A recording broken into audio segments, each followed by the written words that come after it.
There we go. Are we on here? We are. Oh, that's funny. It's not showing for me. I'm just going to assume you're telling the truth, and I'm going to say hello and welcome to everyone who's on here, and I'll wait for myself to catch up. Yes, that looks live to me. If you're in the chat, Absolutely. say that you can hear us. That'd be lovely. I think we're on a tiny bit of a delay, but yes, we are Oh, that's funny. absolutely It's not live. showing for me. I'm just going to assume. Okay. Yeah, I am seeing the same thing, which I guess you can hear me on normal speed, so I suppose that won't cause us any problems. Exactly. Cool. I'll tell the chat that we're live. Perfect. Refresh the video if we're not. Thank you, Jordan. I'm glad you can hear us. Awesome. All right. Excellent. Cool. Well, I will kick it off. Thanks everyone for tuning in. My name's Kevin Rabichow. I'm joined today by Maria Konnikova, poker player, author, good friend. For anyone who doesn't already know Maria and her story, we'll get into that a little bit. But thanks again for showing up to this. I assume most of you who are watching are here because you're interested in my new course, The Game Plan. If that's not the case, I'm sorry. That's mostly what we're going to be talking about today, and now would be a great time to change your mind. But there will be plenty of chance to ask us questions. I will be keeping an eye on the chat, as will Maria. And we'll try and make this as interactive as we can while going through kind of the basic overview of the course. So, Maria, thanks for doing this with me today. How are you doing? I'm doing well. I'm so excited that we have a chance to do this. I've had a few days to look through the course, and I think that a lot of people are going to be able to really get a lot of valuable stuff from here. So I'm really glad we have a chance to go through it together and to show people how great it's going to be. Thank you. Well, I appreciate that. Yeah, I guess I wanted to start off by talking just a little bit about us, our poker background, how we met. I know, I guess your learning path has been sort of well documented in the book that you wrote. But if, for those who don't know that much about you, how long have you been playing poker, and what did maybe the first little while of like learning the game look like for you? Yeah, so for people who don't know, I started poker literally from zero. So I came in cold and asked one of the old time greats, Eric Seidel, to basically mentor me and teach me the game from nothing. And just so you know how cold I was coming in our first conversation, I was like, well, at least like I know that there are 54 cards in the deck. I was pretty proud of myself, and Yeah. you should have just seen the look on his face. Yeah. Like he was like, "Oh shit! Like what did I get myself into?" Yeah. So that's where I started from, and then ended up basically just doing a crash course where for I guess at that point it was like 9 months or 10 months until the World Series main event. And so I just went full time. So I went on leave from the New Yorker, which is where I was working at the time. And just basically for that entire time started living and breathing poker 7 days a week. I started out by, first just reading a few books because I was starting from zero, literally, and starting with some, baby training videos, and then started commuting. So I live in New York, started commuting to New Jersey every day to play online so that I could get hands in. Because other than Eric, the person who took me on earliest was Phil Galifant. So we both have a run at once connection, and Yeah. they both said like, you need to get hands in, like that's how you're going to Right. start learning. So I started out playing online, and basically it was every day 9, 10, 11 hours a day I was either playing or studying or reviewing. Had obviously tremendous resources that almost nobody has, because it was one of these things that once I started and got to a certain level, came to Las Vegas, was like, oh, like for the math, we're going to send you to like Jason Kuhn to tell you about this. Like, we're going to Yeah. send you to like Ike Haxton to teach you about this. So I had like a master class from the Right. best players in the game. Right. And I'm curious, yeah, go like, ahead. because yeah, as you kind of suggested, of course, this is a position that very few people are in.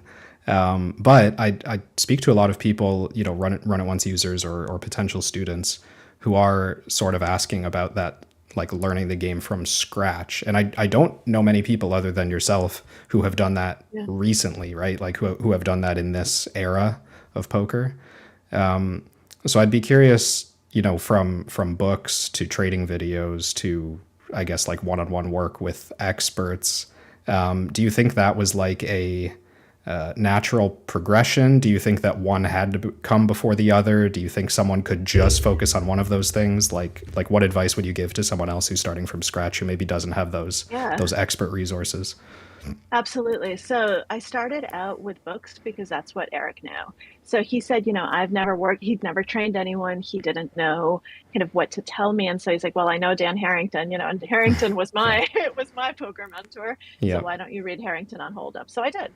And I don't think that that's necessary, right? I don't think like you have to go out and get a physical book. For me, actually, the way that I learn, the way my mind functions, and what my background is, I came from academia and from writing and from a literary world, having a physical book was really helpful. And I Mm-hmm. actually still think that Harrington on Hold'em is pretty good as like a Mm-hmm. fundamental introduction to the game.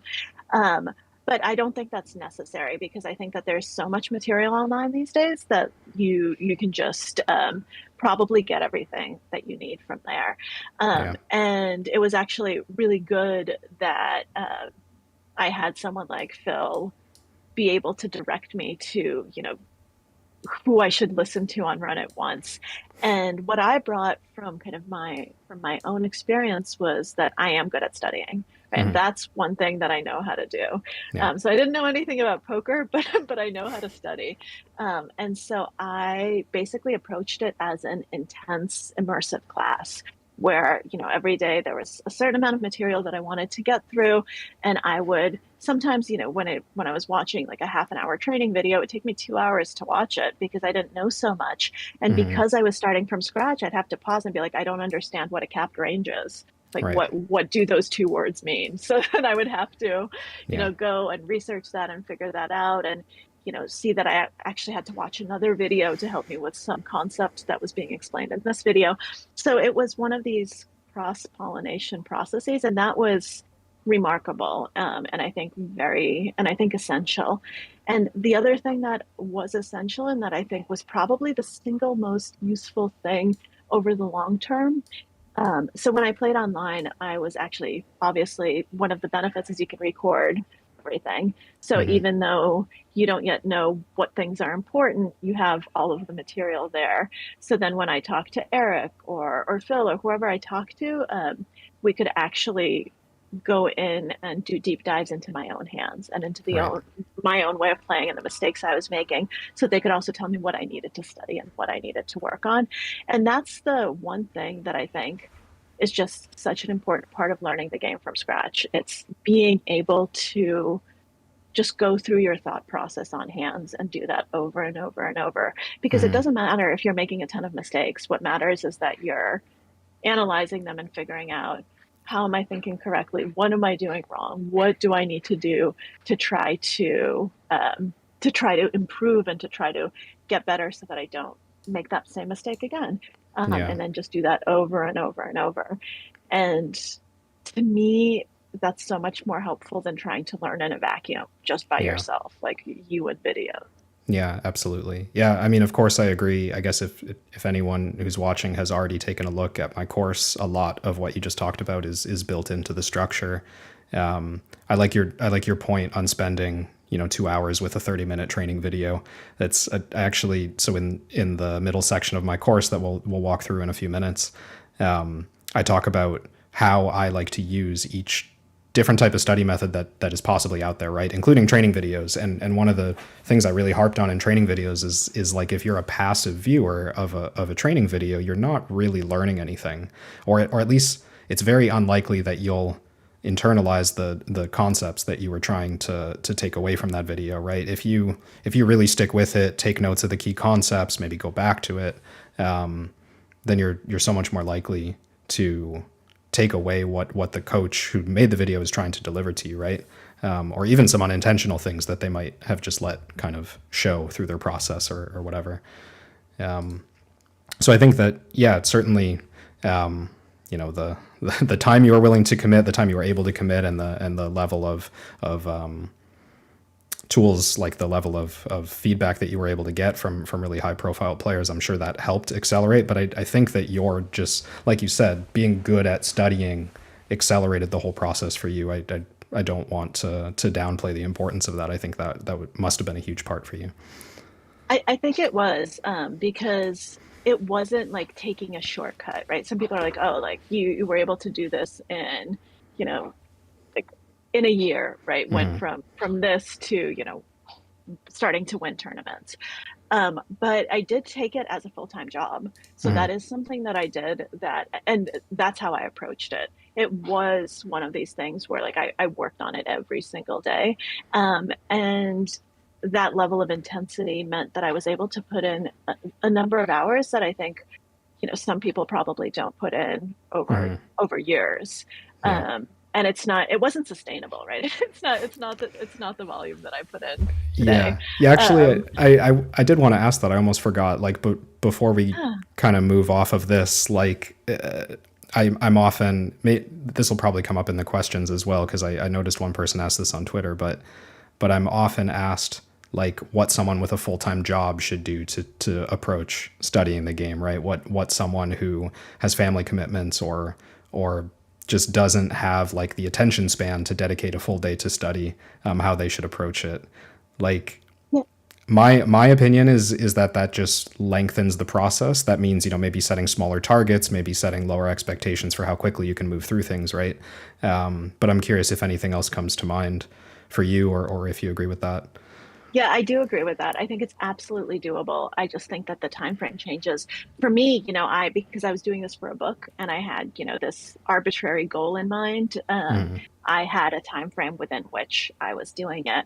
But had that not been the case, I think that you can just set goals, like I'll watch, two videos a week or whatever, or I'll take this month to study this one concept. Yeah. Um, and you'll just take it day by day. And I would, it's funny because it's kind of like when I started writing, I had a full-time job that wasn't writing, and I had to Right. work on my own writing in the evenings and on the weekends Right. because I wasn't getting paid for that. And I did that until I could make a living from the writing, where I could, leave the other thing behind. But it's exactly the same thing, where you have your full-time job, and then, poker becomes your writing. It's the thing you do on evenings. It's the thing you do on weekends if you want to take it seriously. And then you'll suddenly, you'll see progress. The other thing I'll say is like progress is not linear, right? I got so frustrated because I was, working my ass off and studying a lot and treating it like a full-time job. And yet, I went to Vegas, and like for the first month I was there, I didn't cash in a single tournament. And I Right. wasn't playing, very difficult tournaments. I was playing these daily tournaments on the strip, the Right. 35, 45, $55 ones, and I still wasn't cashing. And that was very frustrating. And so you have to realize that, there'll be plateaus, and then, it's not just a steady hill up, even though that would be nice. Yeah. Yeah. I mean, it's going back to expectations, right? Like, it's hard to measure progress, already. Like, it's already hard to measure progress because there's variance in our results. It's even harder to deal with those periods where everything is telling you like you've made no progress over this period, right? Yeah, Like, where all the feedback you're getting feels like you've stagnated. That is inherent to our game, unfortunately. One of the yeah, bigger challenges, I would say, for newer players, or for players who are trying to make their way up to a new limit. for So sure. And I think that one of the things that's important, and I think one of the things that, your course also um, hopes you work on, is to have a process for reviewing that and for figuring out, okay, how am I playing? And am I not getting results because I suck and I haven't plugged any holes, or am I not getting results because, I'm just the variance is not on my side right now? yeah. Yeah, so I guess let's take this opportunity to start talking about the structure of the course. I've got up on Yeah. screen the first of four sections here, and it's not a long one. It's really just an introduction, but I think it's important to maybe talk briefly about why I've separated theory from practice as like a primer to getting into this course. Right? You brought up the value of getting in there and just playing, right? Yeah. And I think very often on training sites, we forget this because a lot of what we do on training sites is we talk about theory and we introduce new concepts. And if we are playing, it's like after the fact, we're reviewing play that already happened, we're reviewing somebody else's play. I think that breaking up, one of the big sticking points for me before I designed this course, and I was actually on the fence about whether there should be like two sections to the course, like a theory section and a practice section almost. But instead, I just went with this introduction. But the main point that I want to get across at the beginning of the course is that there's two jobs that we have to accomplish to get better at the game. We need to get better theoretically, and we need to get better practically. Yeah. And separating those is maybe not obvious for everyone. Yeah, but I think it's so incredibly important, and you can't forget one, because if you do, then the other one becomes kind of pointless, right? Like I was reading so much at the beginning and like watching all these videos, and Eric said, okay, you need to start getting hands in, like you need to start mixing it up because otherwise you're never going to be able to internalize these concepts. And then Yeah. on the other side of it, once I got like really into playing, there'd be times when I'd be like playing so much that I forgot to take a step back and evaluate and see how I was doing and kind of see how I was playing and see if I was correctly applying the theory, right? So you have to have a balance. And at different Yeah. stages of your training, you're going to have a different balance. Sometimes it'll be more theory driven, sometimes it'll be more practice driven, but you always have to have both because, and I think that's just true of learning in general. Your Yeah. brain will not learn if you're just watching videos, even if you're actively watching and pausing and taking notes. And your brain will also not learn if you're just playing without any time to review and to stop and to reflect and to get that distance. It's one of these things, this is a total caveat, but I think that it's something that's really helped me. And I think that it helps kind of highlight the theory practice divide. So I started as of, 2 summers ago, forgetting COVID, I started trying to leave during the World Series for a few weekends, just get out of town and get away, realizing that I'm going to miss some events because that has actually helped me play much better because you forget that you don't have the distance and the perspective when you're just playing every single day for 6 weeks straight Yeah. or 8 weeks straight or whatnot. And it's so easy to get lost in that. So I think that that's just a highlight of how easy it is to go too far in one direction. Yeah, I totally agree. Just wanted to thank the couple people in the chat who said some nice things and are participating, Andy and Bob, for some fans of Maria and her work coming to watch this. Thanks for joining. And I guess Thank just you a guys. reminder, like there's no delay on this stream. So as we go through all of these topics, if something that either of us says is interesting to you, feel free to jump in. It's a good opportunity to pick Maria's brain on, especially some some psychological concepts, some the methods of study and all of this stuff. Like as you were talking about that, I'm like, oh right, you studied this. This is this is kind of your area of expertise, at least to some extent, right? So I'll just kind of skip ahead here Yeah. to the next section. I guess your screen will catch up in a moment. The I guess first like interactive section, but the second section of the course is the evaluation. And what I've got here is kind of an introduction to the concept of self-evaluation, followed by 4 separate evaluations that I broke up into different categories, different types of I don't want to say skills because one of them is literally called skills, but 4 different areas of poker excellence, you might say, that I separated and built these evaluations for.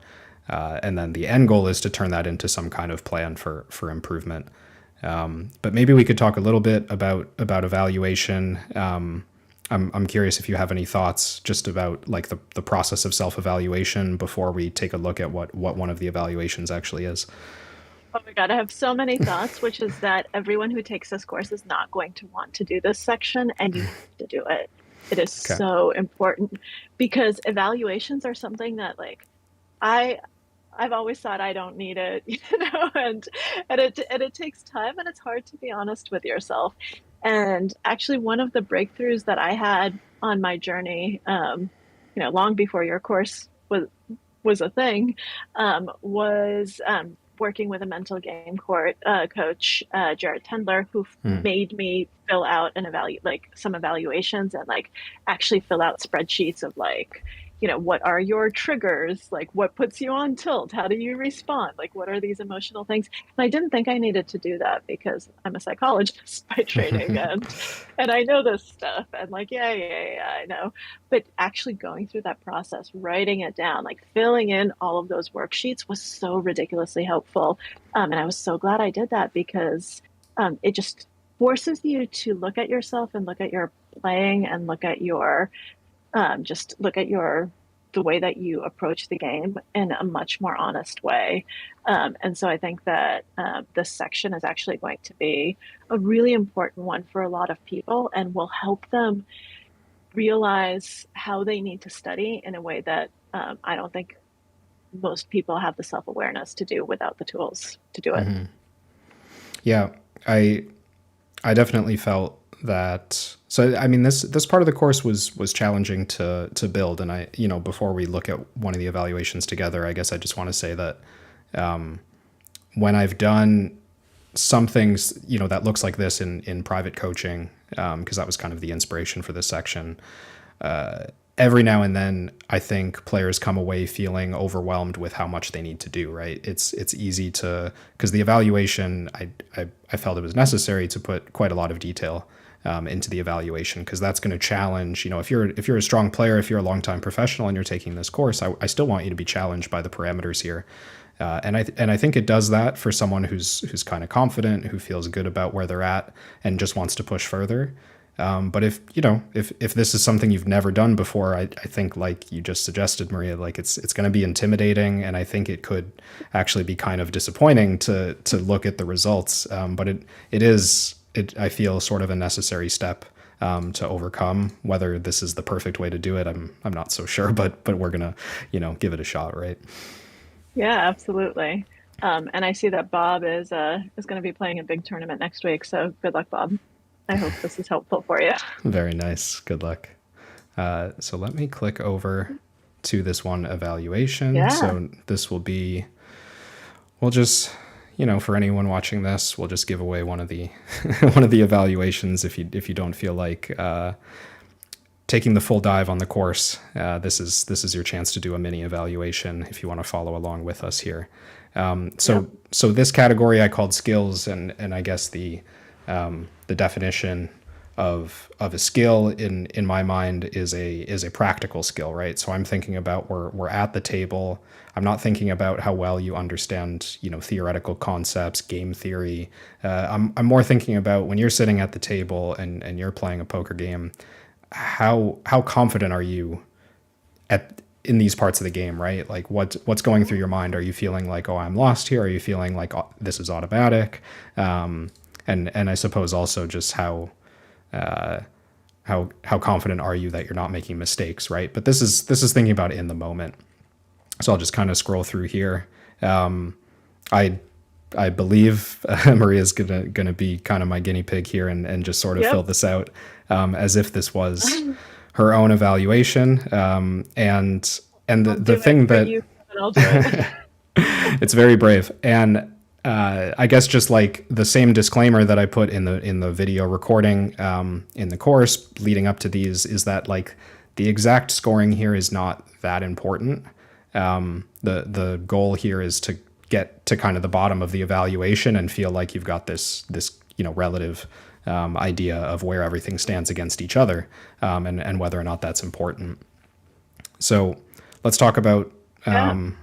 you know I'll just read out the question that I wrote to the user. Thinking broadly about your skill in these areas, how close to perfect do you think you're capable of playing? Right, like the best you've ever played in these areas. Oh God, so we're talking about like the best I've ever played. I mean, the best I've ever played is flawlessly, clearly. So let's just go ahead. But I will. I will. I think I'll answer this in a like how I think that like I play on a like when I bring my like A minus B Sure. plus game. Does Yeah. that seems about right because A game like being totally focused is tough, and that's not where you are for most of the time, right? Normally, I think for most of the time you're playing, you're more in like the B game if you're lucky. And so your goal is to keep improving that. And Kevin, you've played with me, and you've played with me this summer. So if you think that I'm really overvaluing my skills in any of these areas, please jump in. No, seriously, this is what this session is for. So like Sure. criticize, rip me to shreds. Like that's how you learn, Sure. right? That's the best thing. So pre-flop is I think the area that most of us have studied the most, the earliest because you have to work well on pre-flop. So I think for pre-flop I would probably, give myself a 4. And say that I know my ranges pretty well, and I'm constantly working on them and reevaluating them depending on where I'm playing. So that's what I would do for that one.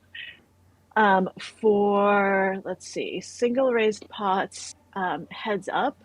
Am I in position or out of position? Because I feel like most players, I probably play a lot better in position than I play out of position. Yeah, fair question. I didn't break this one down as much as I did in the like I think the theory section or whatever. I'm Right. sort of yeah, we're lumping together a variety of situations here. If you feel that like out of position you're not so comfortable, and then in position you're fairly comfortable, I would average them together. Yeah, so let's put that as a 3 because I do find myself, so this is now I'm just being kind of honest with you for coaching feedback. I do find that when I'm out of position, I just often find myself doing a lot of checking because I feel like, checking can't be that big a mistake, and Sure. yet sometimes it is. Yeah. So that's to me like checking is what you do when you're not 100% sure. And sometimes I do think like I'll check my range here and I have a very good reason for that, but other times I do it just because I'm out of position and I don't want to bloat the pot because I hate playing bloated pots out of position. That's one of the things that I really don't like doing. Yeah. So that's something that I know about myself. So if Okay. you're ever playing with me, I hate playing out of position. There you go, guys. Yeah. Play all the hands in position against Maria. Exactly, exactly. So 3 bet, 4 bet pots are once again we're putting everything together here. Pretty much, Uh, yeah. So just kind of generally how comfortable you are when it's a you could be the person who 3 bet, you could be the person who called the 3 bet. Yeah. yeah. Oddly enough, I actually think I'm more comfortable in 3 bet pots than in single raised pots because I have a better handle on what all of our ranges should be looking like and should be doing. So let's put me at a 4 there, back to a Okay. 4. Just because I want a few 4s in there, otherwise we're just going to be 3 down the line, and that's not interesting. Yeah.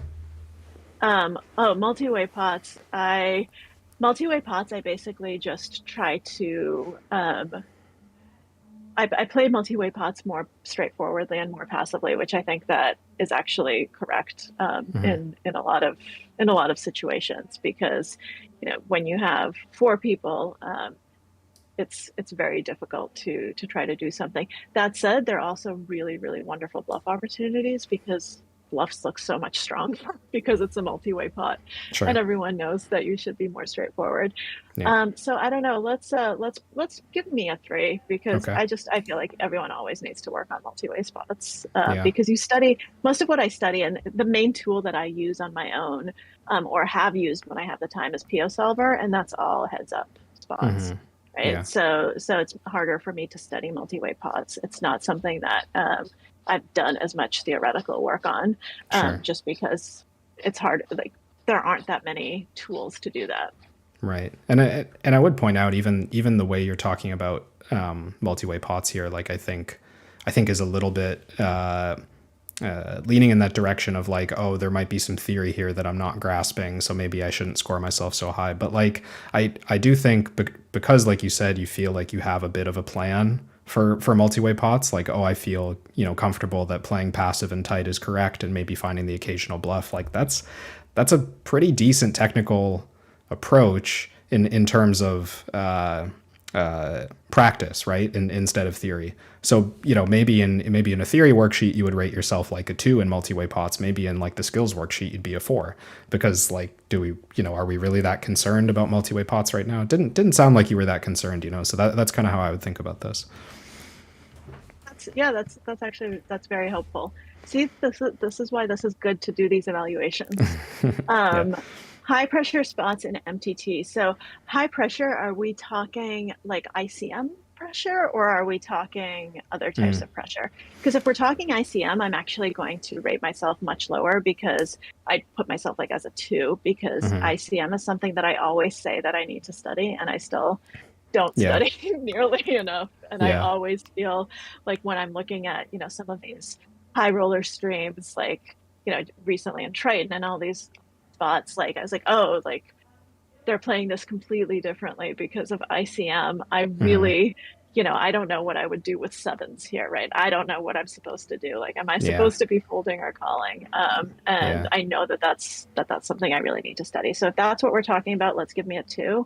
If we're talking about just like high pressure in general, I think I actually think quite well under pressure, Hmm. after working on it for a long time, Yeah. um, in other types of high pressure situations. But I'm guessing that you were getting more ICME here. Yeah, I was sort of thinking about like pressure of the moment when I wrote this, because this Hmm. this is still in that category of like what do you bring to the table, right? Like what skills could you bring to just executing well? Although I wouldn't ignore, if being under ICM pressure is something that like makes you feel kind of uncomfortable at the table, I wouldn't necessarily separate that, because that Yeah. is but I think that what you're kind of suggesting is that there's a theoretical source to that problem. So that's something that you could, you know that if you put ICM study Yeah. in to the point that you feel comfortable, then like the pressure of the moment wouldn't be an issue, right? So I Yeah. think for this, let's just think about like pressure of the moment, right? Like is that something that bothers you? Is that something that needs to be worked on? Because it can be worked on deliberately, of course. Yeah. No, I think at that point, I think let's give me, well, let's average, because I would say let's give me a 4, but like given the ICM stuff and all of that, like let's give me a 3. Okay. Yeah. Let's just downgrade me, Yeah. because uh I feel like those ICM spots do matter.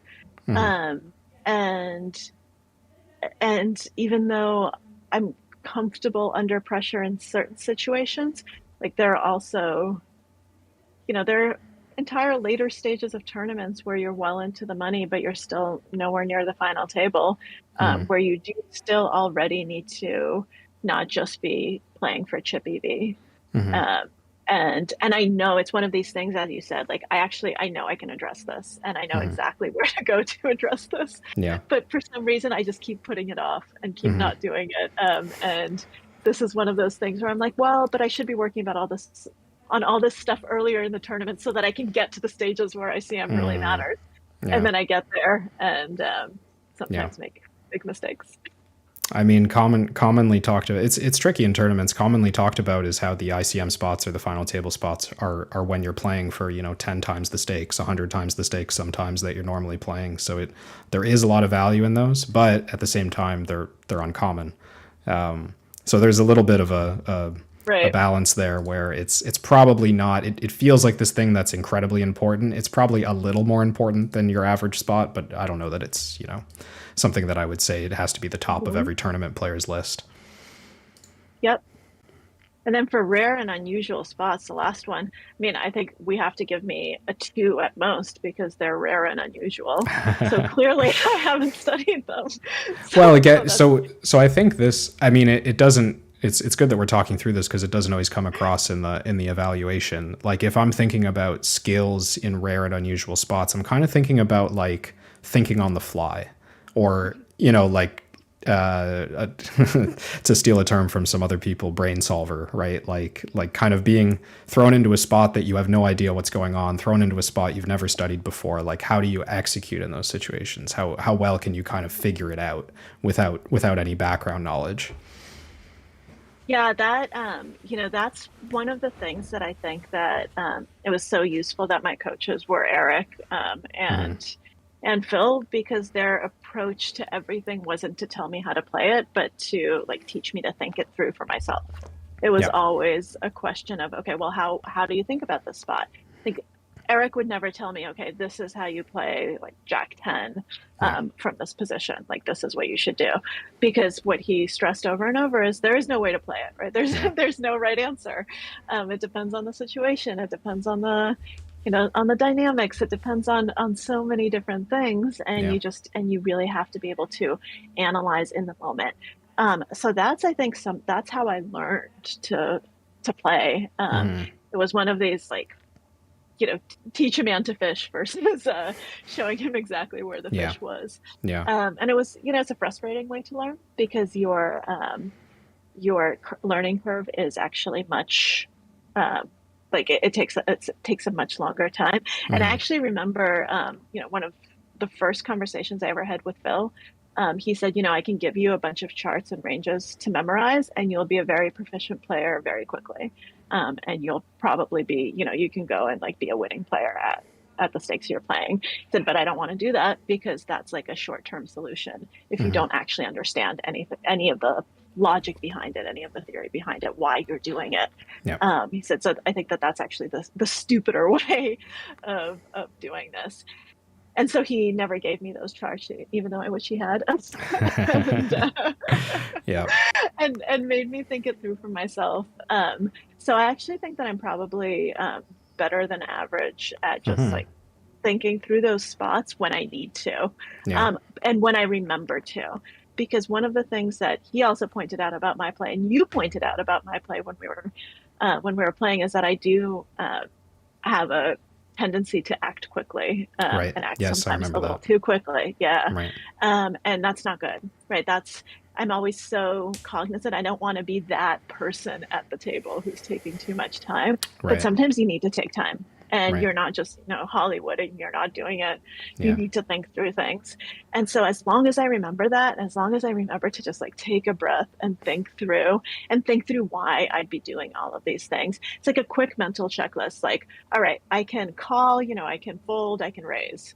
Um, Mm-hmm. and what are the pros and cons of all three, right? Mm-hmm. And why would I do this? And then what will I do kind of in response? And you have to just try to think through all of this and think through why I'm doing it and what I'm trying to accomplish. Yeah. And yeah, but I still, you know what? I'm still going to give myself a 3 because they're still rare and Okay. unusual spots Yeah, that's fair. after all that. Yeah. So I do have, I guess, below each category this little free answer box to say, if you rated yourself lower than a 3, take note.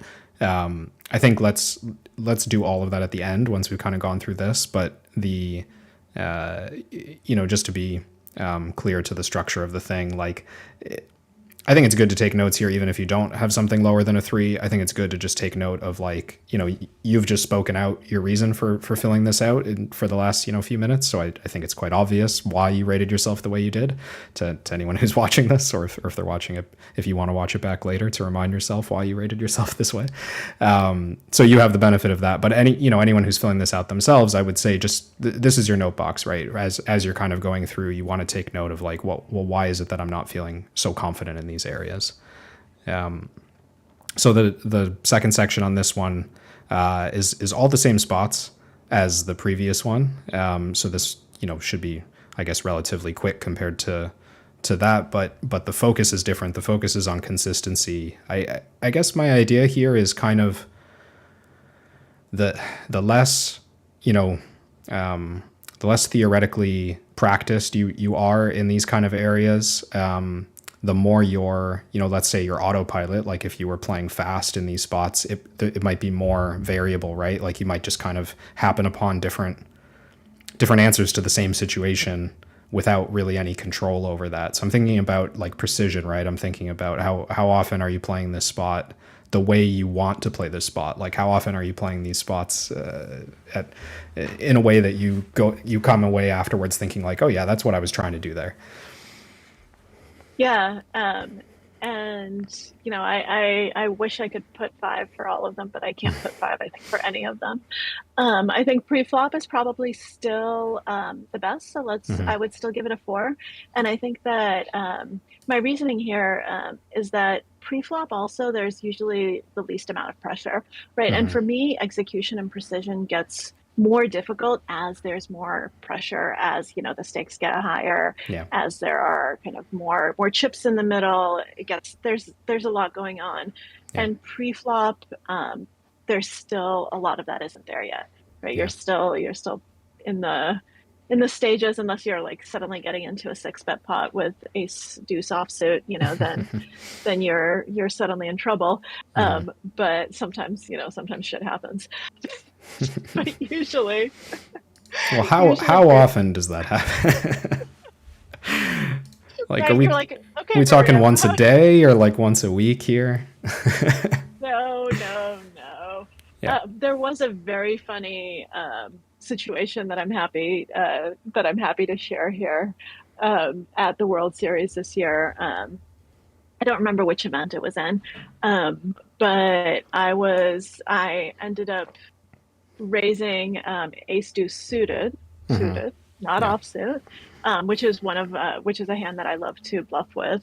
But I open raised it and was three bet by the player directly to my left, who was a very good player, very well known pro, had won a bracelet, just like the week before, also very aggressive.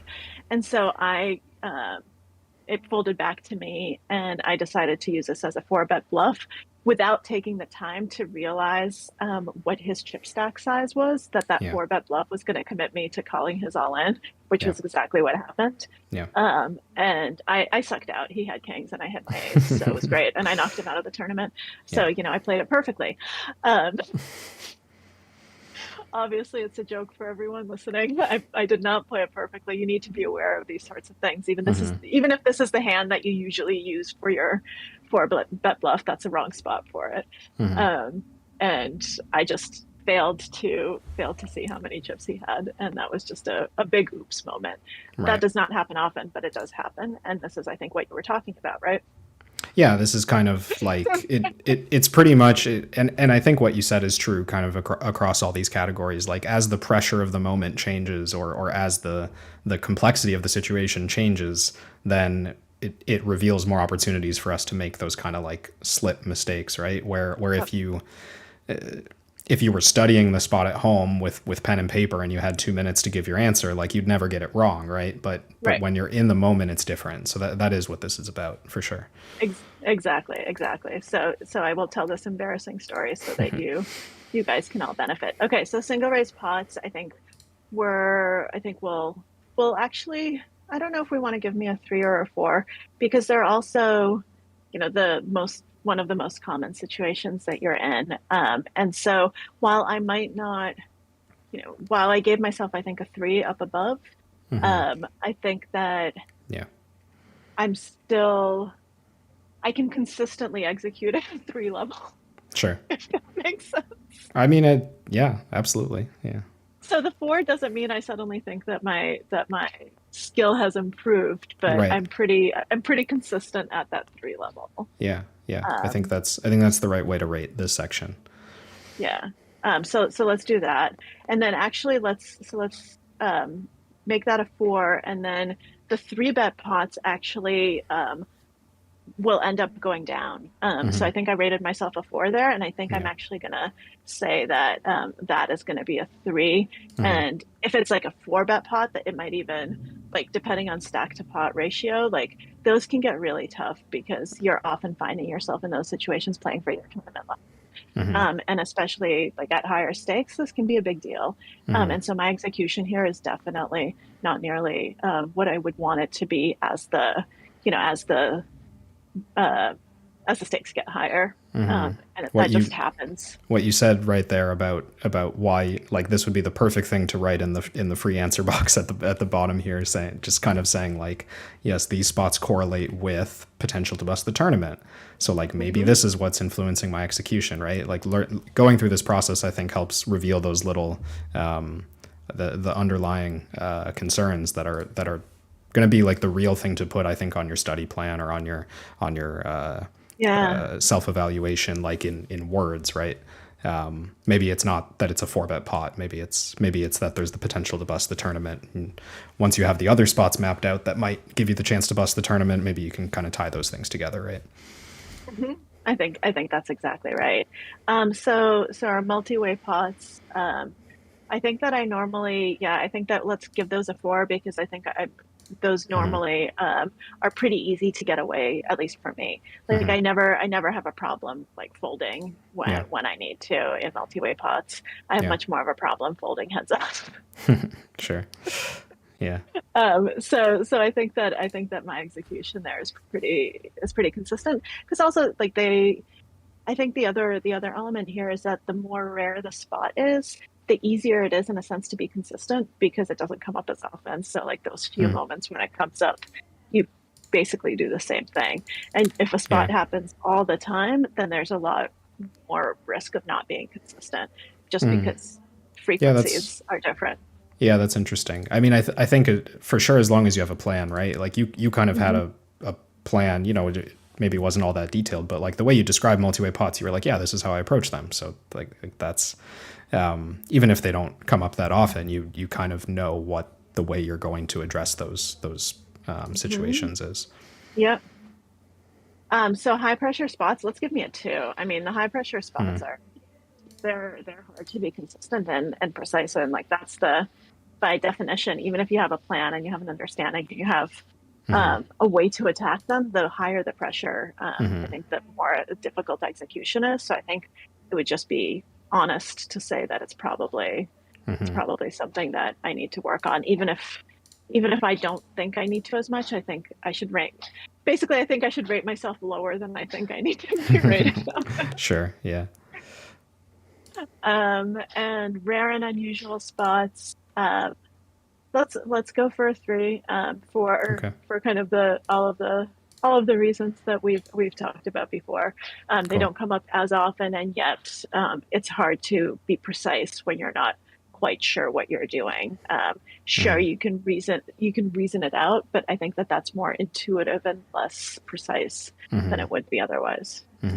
Yeah. Yeah. This is, looking back at this format, this is a hard one to be consistent. And I don't know that, I think what the section that's coming next kind of hints at the way that you could potentially be consistent in spots like this, which is like decision-making process. Mhm. I've changed the parameters here, so I'll intro it for a second. But like basically, I do think that a lot of people don't really know this. I'm sure this is a topic you would love in theory, but like they don't really know what steps they're going through to make their decisions at the table, right? They're not really self-aware of what process they're going through.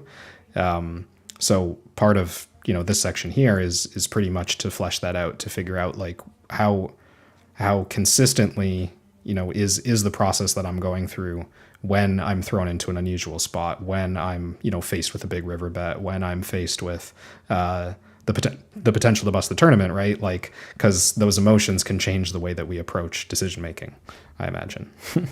Yep, absolutely. And there's a question in the chat for you, Kevin, of what Cool. does FI and A mean? That is an excellent question that I should have addressed at the beginning.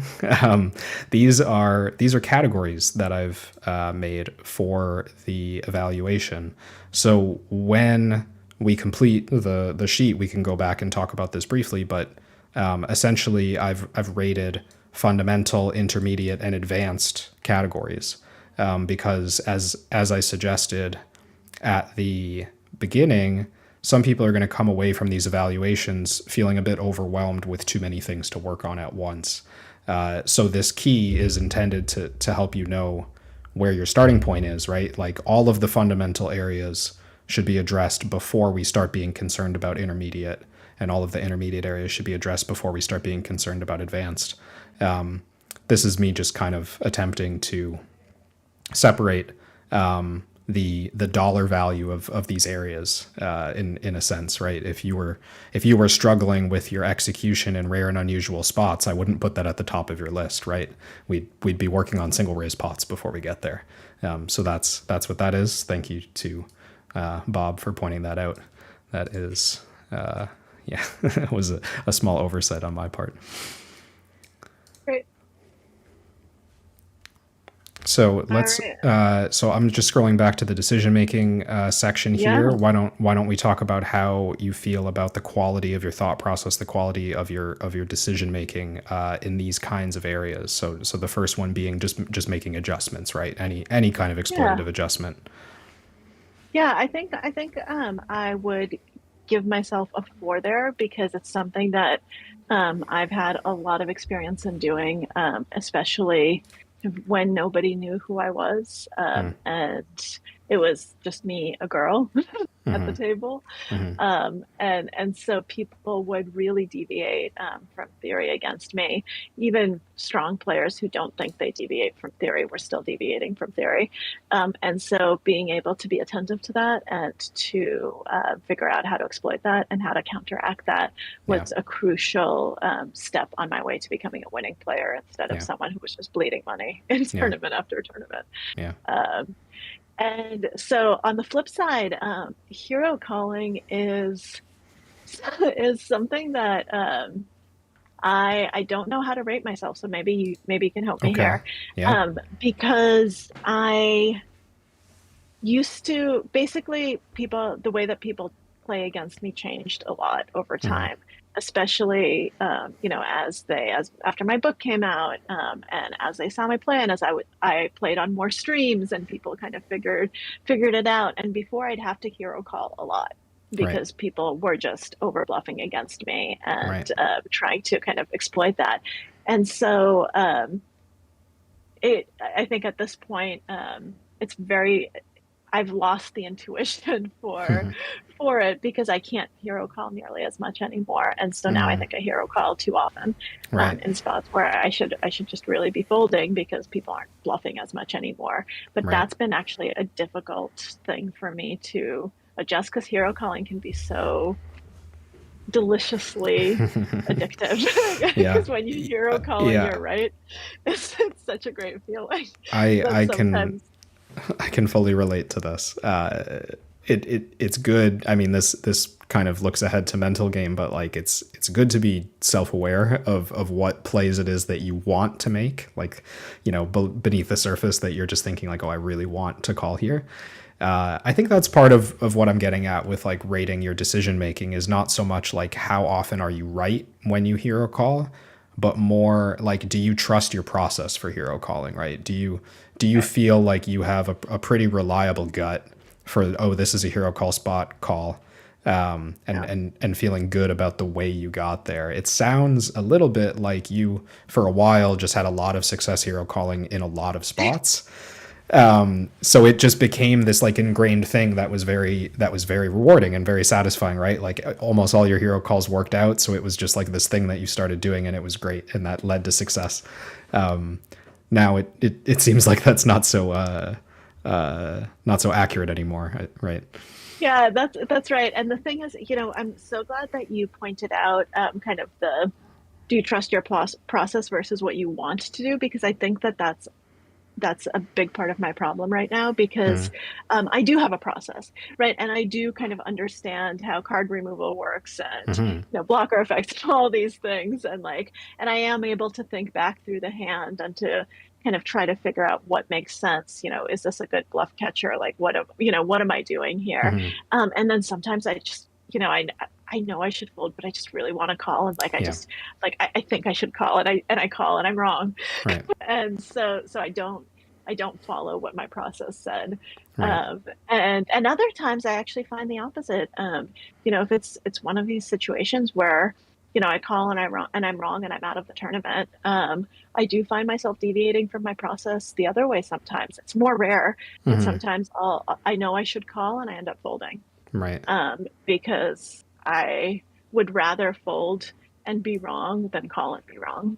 Hmm. And that's an emotion. I think that's an emotional way of looking at it and not a rational way of looking at it. And I Yeah, fully for sure. acknowledge Yeah, I mean it's exceptionally common. I think it's uncommon to recognize it. I think it's very common for people to make hero call or hero fold decisions based on these kind of factors, right? So, yeah, I mean from what you described, I don't know that I'd rate like super harshly, but I certainly wouldn't rate above a 3 in that area. that. I don't know if hero folding is the same for you, but it sounds like a 3 or maybe even lower, depending on like how often you feel that you're like breaking away from your from your intended thought process, right? Yep. I totally agree. I think three is absolutely the highest we can go, and we might even want to for hero fold. We might even want to go lower. I agree. Okay. Yeah. So we'll maybe give calling a 3 and folding a 2 or something. Is that All right, and I'm gonna have tears going down my yes. cool? Yeah. Hey, you Yeah. got to be harsh on yourself. That's how you learn. That's how you Yeah. improve. I mean, it's also good like again, even not thinking in absolute terms, but it's good to separate categories from each other, right? Like if you know for sure that your hero folding brings up this problem more than hero calling, then like they have to be different scores, or else it's not gonna, when you look back at this later, it's not gonna jump out at you like, oh yeah, that's the thing that Yep. triggers this problem, right? hmm So thin value betting, I actually have gotten a lot better at because that's something that I've actually worked on Mm-hmm. very consciously because I've found myself leaving when I don't think about it. I often leave money on the table, Mm-hmm. and like will just instinctively like call right when I should be raising. You Mm-hmm. actually, so there was a situation, there was a I hand that you I saw me remember play. this. Yeah, yeah, yeah. Yeah, As where soon as you where said that, I remembered this hand. Yeah. Yep. Where I mean, you as an outside observer, you can describe it, but I ended up just calling a river with the nut flush on a paired board where I really should have raised Mm-hmm. because it was just he did not have a full house, right? Yeah. That was one of those situations where it was a clear raise given the size of the bet, and I just automatically, I was playing too quickly, and I Mm-hmm. just called. Yeah. And that was leaving value on the table. That was leaving Mm-hmm. money on the table, and I think he would have probably called a raise. Yeah, yeah, I don't remember his hand, but I remember thinking that, like you just pointed out, given the size of the bet, it was mandatory, right? There's plenty of ways you could have arrived at that river and had a calling hand, but perhaps like you said, playing too fast, or whether it was just not really acknowledging how good your hand is, even facing a Yeah. bet. Both of those variables, I think, were probably overlooked a little bit in the pace of the moment, right? Absolutely, absolutely. And that actually was one of the reasons that I was like, you know what, I really have to study this right now.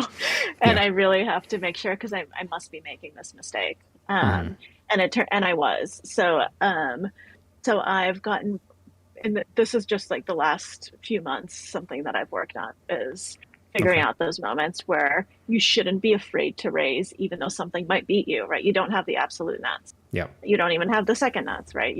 But Yeah. you have a hand that should still be raising, Yeah. or you have a hand that should still be betting, and not just checking back, Right. And I'll often, and I noticed that I would make a joke like that. Like sometimes I would say things like, "Oh, I'm just gonna give you a nitty check back."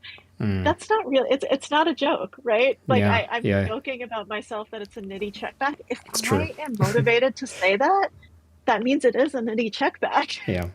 Yeah. That means that I probably shouldn't be checking back. Yeah. Like sometimes you should, obviously, right? You shouldn't always be looking to extract Mm-hmm. max value. But I think some of the great players, like there was a hand that I saw at Triton, right, where some of the great players, like they know to extract value, Yeah. even when their hand is so far from the nuts. Yeah. But they know that they're beating their opponent based on the Mm-hmm. way that the hand plays out. And sometimes they'll be wrong, obviously, but Mm-hmm. that doesn't mean you shouldn't bet. So I don't know. I think I used to be much worse at this. I think I'm now much better. I still hesitate to give myself above a 3 because it's something I'm working on right now. I would say Sure. like I'm at a 3.5. So Sure. you can decide whether you want to round me down or up. Okay. Yeah. In that case, I'll keep you at a 3. Sounds good. It's still ahead of your worst score here, so it's still not the top priority. But yeah, the fact that you're already working on it, I think boosts the score just kind of in general. Great. Slow playing value. Oh, I'm so good at slow playing value. Well. Uh, So again, like this came to mind when we were talking about the last one. Is it something you do often, and it feels good when it works out, or is it something that you have like a clear process around? Oh, these are the situations where I'm going to do that, right? yeah, no, I do have a process around it. Yeah. And I've had to develop that process because I actually this was an opposite problem at the beginning when I was just, when I was starting out. I'd be so scared that someone could outdraw me or that something Sure. bad would happen that I Sure. would just fast play all of my good hands and leave a lot on the table because I didn't realize how different that looked from, all of my like thinner value or my bluffs, that anyone who was good and paying attention could very clearly tell what kind of a hand I had Right. based on how I was playing it. I was so unbalanced, it wasn't even funny. And then and then I realized that was obviously a big mistake.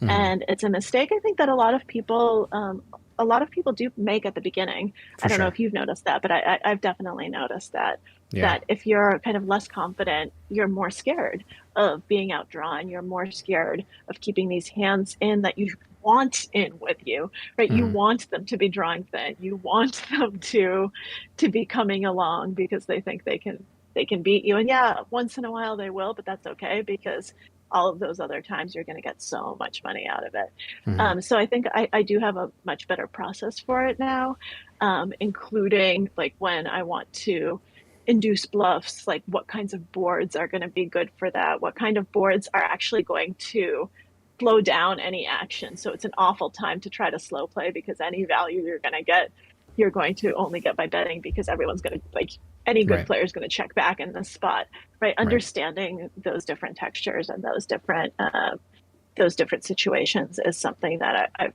tried to work hard on. I Yeah. would never give myself above a 4 on anything, but I think we can do a 4 here. Okay. Fair enough. Yeah. Um, so then the next one we have is bluffing in big spots. So this is such an interesting question because this is something that I've also had to work on because I was a little bit bipolar here in the How do you sense mean? that Yeah. yeah, so in the sense that like I would not be bluffing enough and then I would just do like a huge suicide bluff Yeah. that I think was coming from a more emotional place Yeah. than a rational place because I was like, man, like I just need to like I have to stop pussyfooting around. I have to just go for it. Right. And then I would just go swing way too far in the other direction. That's Yeah. not the way to play it, right? That's That's especially in live poker. I find that's so common, and it's funny how often you hear someone say like, "Oh, how could you possibly call? I've been playing so tight." Right. Very common thing you'll hear from the likes of both professionals and amateurs, I think, and the I think the underlying process that got them there is what you're describing. It's not necessarily like, oh yeah, this is the time. I look so tight right now. I'm going to run this big bluff. It's a little bit more of that like emotional impatience, feeling like, okay, I haven't gotten anything going here. I really need to get something going here. Let's turn it up, right? Let's run a bluff. yep. So it's actually often quite easy to spot those bluffs from players who are not, controlling that sort of like natural reaction, that natural desire, I should say. Yeah, absolutely. Absolutely. So that is also something that I've had to work on to try to figure out, okay, like what actually makes sense, right? Like when does my hand make sense to bluff? Or when doesn't it make sense to give up, even if I only have 4 high, right? There are moments where you're supposed to give up with 4 high. You don't always bluff it. Yeah. Right? Like Yeah. Of course. Yeah. sometimes it would be insane Yeah. to do that. And so figuring that out and just like getting this is one of those things where I've had to really say, like, let's just have a good process for it and just use the process Mm-hmm. and try to get the emotion out of there as much as possible, because this is one where the emotion really creeps in, Mm-hmm. especially if you're like, oh, I haven't been able to get anything going. I really need to win this pot. Right. That is not a good reason. Yeah. So this is something where I've worked hard to try to always know why I'm bluffing, Yeah. right? And it's not just because I have four high. It's because I have four high and I don't, and I'm not, interacting with the board in the right way. I'm unblocking the right stuff. I'm blocking the right stuff. Like, you Mm-hmm. actually do have to go through that kind Mm-hmm. of thought process. That said, like, I feel like this is something that I'm going to constantly be working on. Where are those moments that are the best bluff spots? Because I always feel like that can be Mm-hmm. improved. And that is also something where exploitative play can be really good, Mm-hmm. because you can try to take advantage of some of those tendencies that I've talked about in myself, right? When people Yeah. don't want to bust, or want to hero call you too much, right? Like, Yeah. there's some people that I should not bluff against, even if theory tells me that I really should be bluffing, because they're going to call me because they want to hero call me, and I can see it in their face. Yeah. So this is something where I think you really do need to adjust, because this is where actually a bunch of these earlier things, hero calls, hero folds, all of those tendencies, and they're very emotional tendencies, come Mm-hmm. into play. Yeah. So I feel like it's very complicated. So I'm going to give myself a 3. Okay. Yeah, and I have big spots and small spots here, pretty much for the reason that you were just getting at, which is that I think when your process is based in emotion rather than in some kind of prescribed methodology, then I think the like bigger spots are naturally going to get bluffed more because you feel attached to the money you've already put in. The smaller spots are going to get bluffed less because you just don't feel that incentivized to fight for those smaller pots. Or it could come from the other side, which is like fear that you'll get called because it's a big hand. Like, oh, I don't want to be embarrassed. I don't want to bust the tournament, whatever it is. And in the small spots, it's like, oh, they won't care about this spot. Like, how could I bluff them for $10 on the river? Like, who cares about $10, right? Whatever the situation is. And again, I think that's all like you sort of said. I think it's a misguided way of approaching it. It's really just like, can we get enough folds? Is my hand weak Yep. enough? Okay, let's go for Yep. it. Yep. Exactly. Because sometimes my hand is really weak, but nothing's going to fold that's gotten this far. Sure. Right? Like, I'm just not going to get enough folds. Yeah. So shit happens, right? Yeah. And we sometimes get here, but it's also important to, like, know what hands am I getting here with, Mm-hmm. and what's even going on. And by the way, to people watching, I did win a pot with four high at Showdown, because he had three high. So just, it Yeah. happens. Showdown value matters. Yeah. Yeah, You Showdown you value. would So have sometimes, you would have bluffed with 3 high, obviously, but with yeah, I four would have. high, yeah. With four high, I knew I was ahead, and I was. So that happens. So bluffing in small spots, I think we've kind of just talked about the difference. So I guess I don't really want to give myself a 4, but I guess like a 3.5 again, because it's Mm-hmm. better than bluffing in big spots. Mm-hmm. But Yeah, yeah, I'll mark that a 4 then, because again, just showing that you feel a yeah, difference between these situations is important for later. exactly. Just to differentiate. Mm-hmm. And then in terms of live reads and timing tells, this is something that I have worked on a lot, and this is something where I do feel like my psychology background can be quite helpful. Mm-hmm. Um, that said, I would, like, in that sense, like, give myself a 4. However, I do think it's really important to not be over reliant on that, and I say Sure. that even as a psychologist Sure.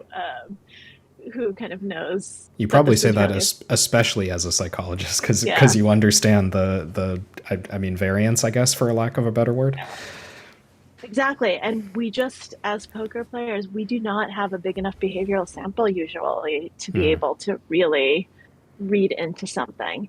Mm-hmm. Sometimes I will pick up on a tell and, like, holy shit, that's a tell. Right. Like, there was a guy who I played with who just it was so, his posture would change. Mm, Like when yeah. there was a card that hit the flop that he didn't like he would just shrivel up and like you could just see like he would just like deflate.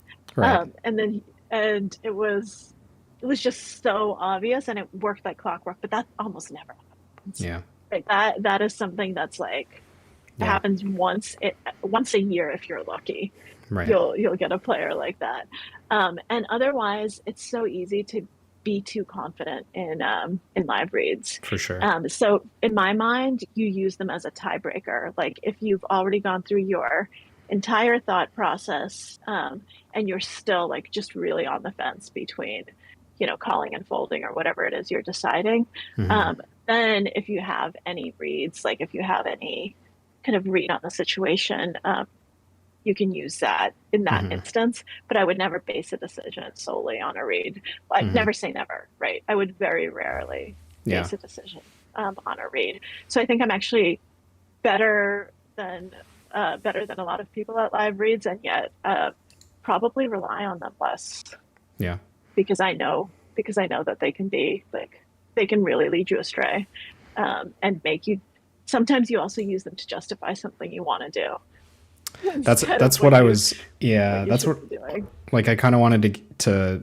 I don't want to spend forever on one question, but like I think having a process behind what you're looking for is sort of to me what helps break that like emotional attachment to, oh, I'm going to use a timing tell to justify what I want to do. I'm going to use a live read.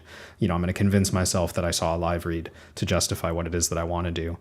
Yeah. For me, like I'm someone who's relatively, I don't know, early in the path of trying to use live reads. But I know what I'm looking for, right? Like I Yep. don't, it took a little figuring out. It took some like failed attempts to make live reads for me to realize, okay, I don't have a reliable indication on posture yet, right? Like that's not something that I have a process for yet. So I'm not going to use posture to determine a decision for me, but I do have a reliable process for like the way people look at their cards pre-flop. So Yeah. if I pick up something there, I'm going to give that quite a lot of weight, right? Yeah. Compared to something that I just think that I notice on the river, like in the middle of a situation with probably a whole lot of noise, right? Like a lot of Hmm. visual noise. Absolutely. And just a little kernel for people who are watching. I do think that live reads have much more significance, and there are many more of them pre-flop Yeah, because people are much less guarded. yeah, yeah. Um, That's so a I really do good think point. that. So just throwing that out there. So So I guess I don't know. What do you think we should give me? I mean, it sounds to me like you're leaning 3 or 4, like four just on skill at live reads, but maybe a little lower just in the fact that you're not you don't really seem to have like a. It seems to me that if you dedicated some time to this, you could map out a whole lot of really reliable live reads that you have like internalized and come better prepared to use them to make like pretty big decisions. It is that fair to say? Yep. Yeah. I think that is fair to say.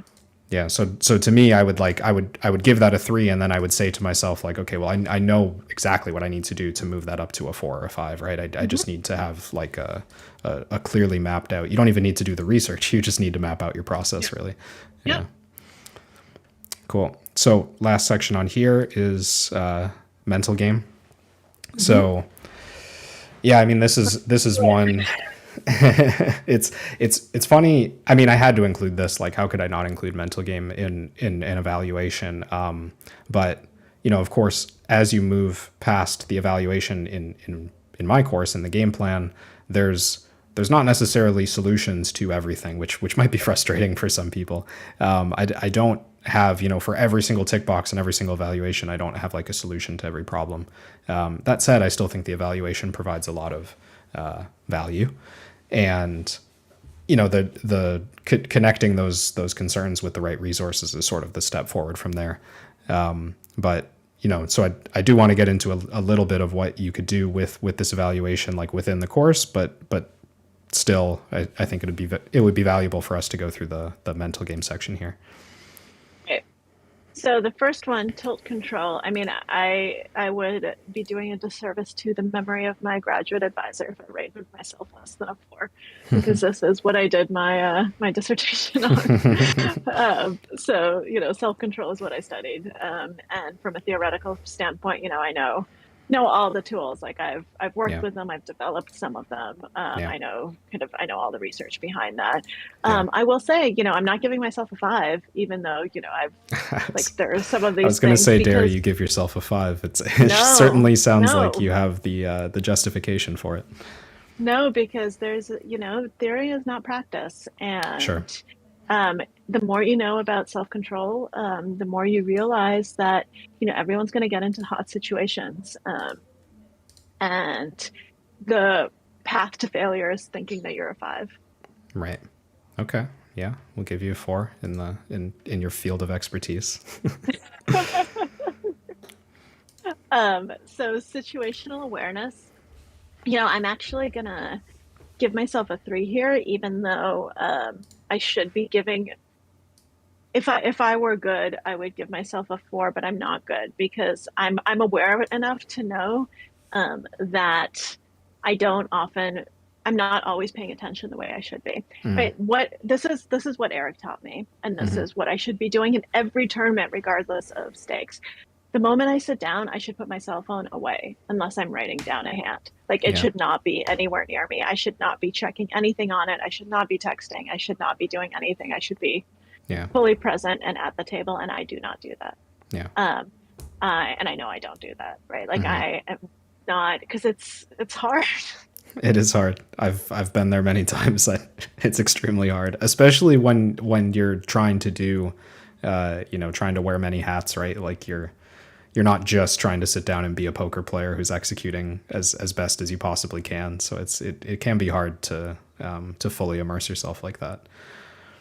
That's exactly right. So I know exactly what I need to do, and I know that I don't do it, and I aspire to land somewhere in the middle. Yeah. Yeah. That's good. So yeah, sometimes I do it, sometimes I do it. Like, I've played two 25Ks in my life, and in both of those, I was very good about not having a phone and I being was going to say 100% like, aware. yeah, it feels silly maybe to the average player for someone like you or me who's maybe again like feeling a little bit too pulled in other directions to fully do that every single time. Like I had a mental game coach basically tell me like, hey, if you're playing day one of the Millionaire Maker, like I don't blame you for being checked out, right? It's day one of the Right. Millionaire Maker. Like it's hard to be. And you're talking about being dialed in for 12 hours a day one, two, three, four, 5, 6 weeks, like forget about it, right? It's not going to happen. So selecting when you're dialed in is kind of a strategy to like preserve energy, right? Yeah, I think that's right. And thank you. That is a really good way of thinking about it because you do want to be selective. And yeah, you're absolutely right. Day one of the Millionaire Maker, like holy shit. Just Yeah. I mean, I didn't even. if you make day 3, like yeah, you better put your phone away for sure, right? But Yep. there's definitely a balance to be struck with just conserving energy. I don't know if being on your phone like in the middle of a hand is the way to conserve energy, but you get what I'm Well, saying. Like you can't yes. devote full focus to every single hand on every single day of every tournament. Yep. That's exactly right. All right. So following the metagame, I think this. So to me, this is actually quite similar to situational awareness, right? Yeah, Because the I sort of go ahead. see the difference as like situational. I mean, what you've just been describing, situational awareness is kind of like fully recognizing the moment you're playing, right? Like fully recognizing the kind of at least just the situation. Metagame kind of. I guess I'm thinking of it as like a point in time situational awareness versus like a story that's kind of developing over the day, over the tournament, whatever it is that you're playing. So metagame develops. Previous hands influence future hands, right? Like Yep. emotional development of whatever person that you're trying to make a read on or Yeah. whatever. Those kind of things.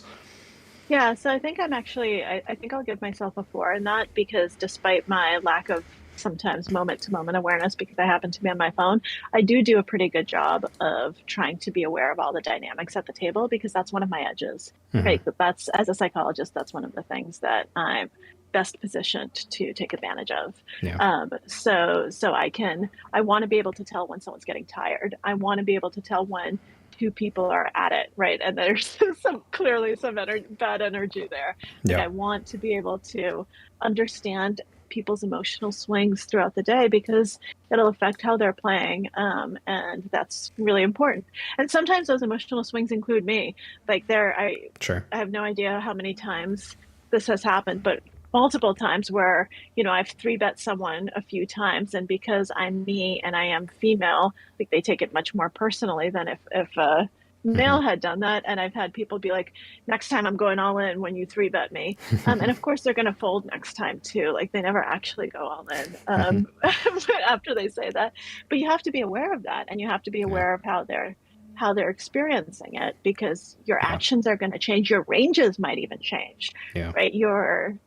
So there's all sorts of nuance there, and I think I'm pretty good at being aware of that, even if in between hands I'm often Mm-hmm. to be found checking myself out. Yeah. Yeah. I um, yeah. agree.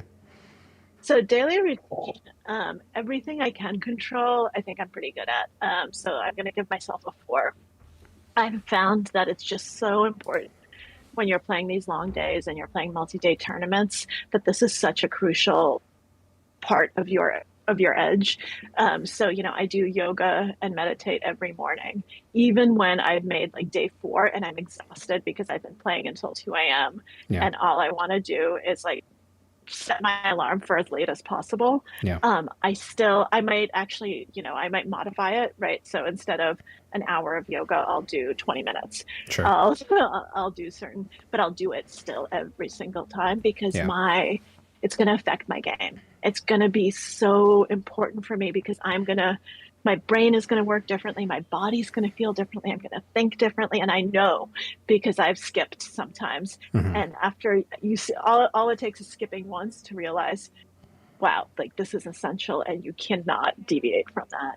Mm-hmm. So there are certain things that I know that I'm going to be doing. And I know the kinds of foods that I will and won't eat. Sure. There are things that I try to control now. The one thing that I wish I could control better is sleep, because I Mm-hmm. think sleep is the single biggest routine variable that can Yeah. affect how you think and how you play. It's the single biggest effect on your performance Yeah. in anything, not just in poker. And I can be very good about at the end of the day not going out for drinks and instead going home, even Yeah. if I really want to go out for drinks, Yeah. and going to bed. But I can't control my brain. And Right. sometimes I just can't turn it off, even if I have good sleep hygiene and good habits. And sometimes, Mm-hmm. that's one thing that I wish I could control, and I wish I could, always get lovely sleep, but I Mm-hmm. can't. Um, Yeah. but I'm aware of how important that is. Yeah. Yeah. And, you mentioned the importance of like leaving Vegas entirely in the middle of a long series, right? Those are kind of, maybe compromises to make up for that. Cause Yeah. I'm sure that gives you a chance to make up some sleep deficit, right? Like that might be a necessary adjustment for someone like you who has a hard time Yeah. sleeping day to day, or maybe even like showing up early to a series if you're like traveling to Europe or something. I've heard this Yes. advice a lot. Like, obviously, not everyone can do this realistically, but if you can show up 2 days early, 3 days early, Yes. if you could show up for like sort of a working vacation in advance of the series, you're just going to be ahead of the curve on sleep. Yeah. Absolutely. And there's also something that I learned from Eric that I think is incredibly important that almost nobody puts into practice. He always checks in with himself the morning of an event. Obviously, you can't do this if it's like day 2, day 3, whatever, but if it's a day Mm-hmm. 1, and sees how he feels and if he's well rested, Yeah. and if he feels he should play or not. And sometimes, even if it's an event he was really looking forward to, he has the confidence to not play because he doesn't think that he's in the right space. He's not. Yeah. Yeah, that's a So I think that's that's a important. hard decision to make. That's Yeah. I've been there occasionally, and it's not what you want to do, right? Especially if you like paid money to be somewhere, if you're excited about the trip. But yeah, totally agree with Yeah. that procedure. It's kind of self-awareness. What are we talking about in terms of mental game and putting in volume? So I think this is kind of it can speak to people who maybe have like swings in their motivation based on circumstance, right? So swings in their motivation to play based on results, good or bad. I've you can see that in both directions. Some people take too much time off when they're having good results. Some people take too much time off when they're having bad results. But I think really it's just about it's not about being perfect in terms of putting in volume. It's more like are you feeling lower than your potential in the area of are you playing the volume you want to play? Are you studying the volume you want to study? Because I think this is like a procedural hurdle for a lot of people. Yeah, I think I'll give myself a three there because I am, juggling a lot of things. And I'm at a very interesting point where I'm not playing poker full time, and yet I still take it very seriously. So I can't, so I'm not a recreational player in the sense that I'm just want to come up to a tournament and play. Like if I Right. don't think I'm gonna have an edge, and if I don't think that, I have a positive ROI, and if I don't think that, I'm there and like just the same as when I was playing 8 months out of the year full time. Yeah. Um, I still approach it the same way. I'm not going to play, right? I'm not playing just for fun. Yeah. Um, I'm giving myself a three because I think I need to be putting in more volume than I am putting in, and I'm trying to figure out a good balance and a good way of doing that. Yeah. And then presence, mindfulness. Well, I think we have to give me a three because that damn cell phone is still, it's still This still is a coming lot in. like how you describe Yeah. situational awareness. I'm not sure if there's like yeah, I'm not sure if there's more for me to get into here, but I do think there's like a different level of, skill when it comes to, let's say, someone who can just sit down and pay attention for 12 hours or whatever the duration of their session is, versus someone who's like really connected to the environment around them. I think Hmm. that's because like yeah, for me, I know that it is something that I've been working on recently, but I know that just paying attention isn't enough for me to feel like present with what's happening at the table. Right? There's I marked it advanced for that reason, not because it's like this crazy high level concept, but just because I I think this is like a level of added value that I wouldn't push someone towards until they felt very satisfied with everything else in their mental game. Right? Yep, that makes a lot of sense. And I do like I said, do have a daily meditation practice, which definitely helps my mindfulness. And I Yeah. do have the capacity to be very present. It's just, am I turning it on when I need to be? Yeah. Cool. So we've answered all of the main questions. We've kind of gone through the full evaluation. I think just kind of explaining the need for this wrap up at the end of the evaluation is twofold. One is taking stock of your strengths and weaknesses, right? So this kind of moves forward into the rest of the course format where evaluating can be used in two ways. It can be used positively in the sense of building a game plan that highlights strengths, right? So we do want to take stock of what our strengths are so that we know kind of what we're paying attention to at the table, what we want to build our game plan around. And then also the weaknesses. The weaknesses are kind of to build our study plan. It's the weaknesses are to build our improvements around, right? So we don't have to write out everything in yours, but I think it could be helpful just to kind of refresh our memory and speak for a minute about if you were going like if there's something you took away from this, perhaps like what are you feeling good about for starters with kind of these first couple of sections here. I suck. I'm feeling, That's a fair feeling to come away from having just graded yourself on all of poker skill. yeah, no, I mean, I was kind of joking, but I'm not because it's really useful to walk through this with you and to talk it out loud, talk it all through, which is why I said that these evaluations, even if you think you don't need them and they're pointless, it's really like it's important to do that because talking it through, I'm like, damn, if I'm being honest with myself, which I just tried to be to the best of my ability, like I Mm, still have kind of these emotional hiccups in execution in a lot of areas, mm. right? So Even so though like it's we'll put that in the weakness category. That's I mean that's a yeah, good summary. If I would agree with you on the summary there for if we were talking about weaknesses. I think that's like I mean that's going to be the case for a lot of people. I suspect that was sort of what this evaluation got at in premise, yeah, but yeah. and I thought that I had addressed a lot of that. And so it's, you just have to be honest with yourself and realize that you might have been working on this for a long time and it's still an issue. Like it's hard. We're emotional beings. It's hard no matter Yeah. how much theory you study. That's gonna be in there.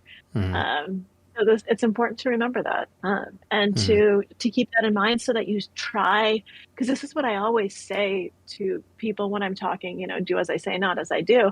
You have to have the process and trust the process, right? The process is what it's about. That's the heart of it. And you can't let emotions get in there, and you can't get those sorts of things. You Yeah. can't let those things uh, sway you in a different direction. So I Yeah. think that that's what's important to work on. Yeah. Let's see, what did I come away with in terms of my strengths?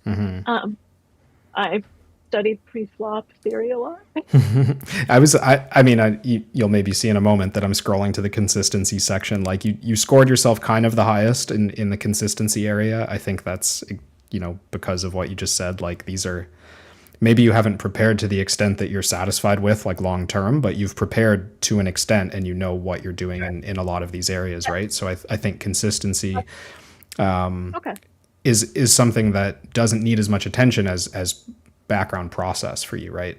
Yep. Because for consistency, what I might recommend to someone is to like open the trainer a lot and like expose themselves to repetitions, right? So repetitions of pre-flop, of single raise pots, of three bet pots, whatever. I mean, yeah, they'd probably be helpful, but I don't, based on this, that's not necessarily what you need to devote the most time to. So I think that's that, and then also kind of highlighting mental game. You gave yourself probably the highest average score in the mental game area. Like you said, you've devoted a fair bit of attention to that previously, before and during poker, perhaps. So again, an area that like not that you can scratch it off your list, but it's just not going to make the high priority section, right? Like these are not Mhm. areas that are going to be high priority for you.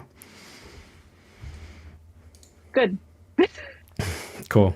Everything feels high priority.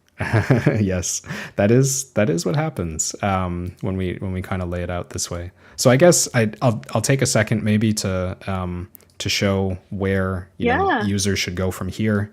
There's other evaluations. That's certainly not mandatory to do them all at once. It's totally possible to do one and then feel like you want to get started and just work through that one. But going from here, let's stick with the like decision making as kind of an idea for maybe where you would want to focus. If we go back to the course here, there's a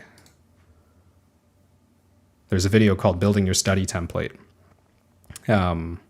and I'm hesitant because this has already been a long stream and I want to be mindful of your time. I'm hesitant to open another document and go through another document. So I'm just going to point out where this exists in the course for now. So at the end of the evaluation, there's a building a study template process. I encouraged a lot of users to interact in the group Discord for help with this if they need. But there's a downloadable here, a study template that's sort of meant to be filled out with only the most urgent bullet points for what to do next, right? So giving yourself that maybe 2 to 3 bullet point list of achievable things that can be worked on, and then taking those things to the improvement section or to the game planning section, depending on what they are, and starting to pick away at those in their study time. So let's look at the course outline here. So I think for this, again, just thinking about the time, I know that you took a look at some of the videos in this course before we spoke.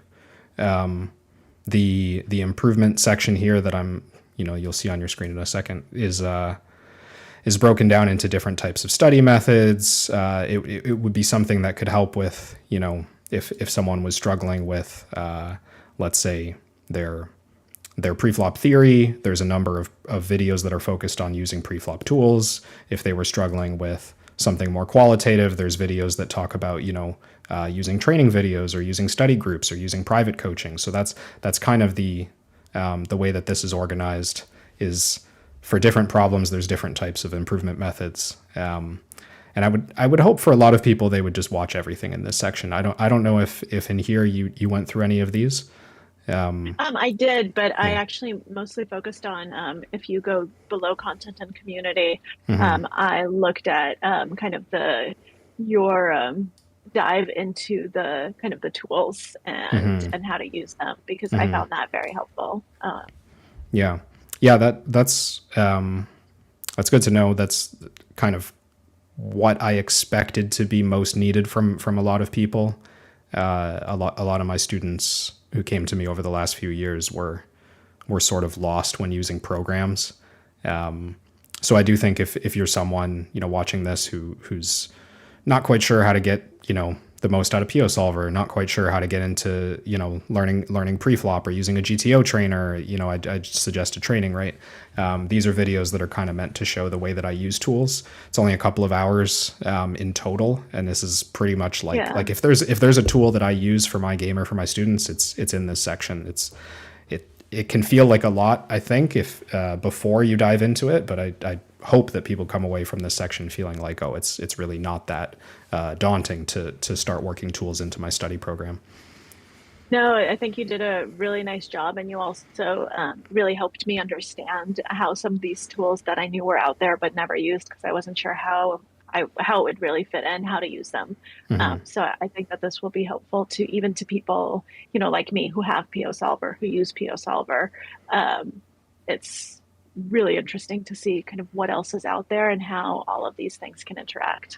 And I've never seen that in anyone else's course. So. Yeah, and I wanted to I wanted to try and steer away from it just being like because I'm sure all of these products have their own videos that say like, hey, this is how to use our tool. Like I tried to steer away from it being a demo of a product and more towards like here's a sample of me using this tool to address a problem that I might run into. Yeah. And I think that really, that's introduced in this section. I think if we just briefly look at the game plan section as well, this is kind of Yeah. the far more in-depth look at what I'm doing to work on my game, at what I'm doing to plan my strategy, right? Was there anything, if you got to this section, was there anything here that stood out to you?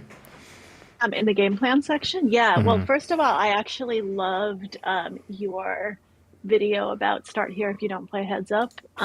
Nice. And no, I think that it's great because it was such a concise way of laying out how you would approach how you would use your approach to expanding it beyond heads up because Mm-hmm. heads up is in some ways it's the most difficult type of poker because you're playing over 90% of hands Yeah. and you have to get comfortable with all of these different types of situations Mm-hmm. because you just can't fold, right? You can't fold your way out of problems the way that you can Yeah. in a full game or you're going to get destroyed. Mm-hmm. And so I loved how you just in that plain like theory video how you were able to say oh like you don't actually need to study these spots, right? You need to study these spots, right? You need Mm-hmm. to figure out like if you've just studied like button versus big blind, don't study cutoff versus big blind. Like that's not, it's going to play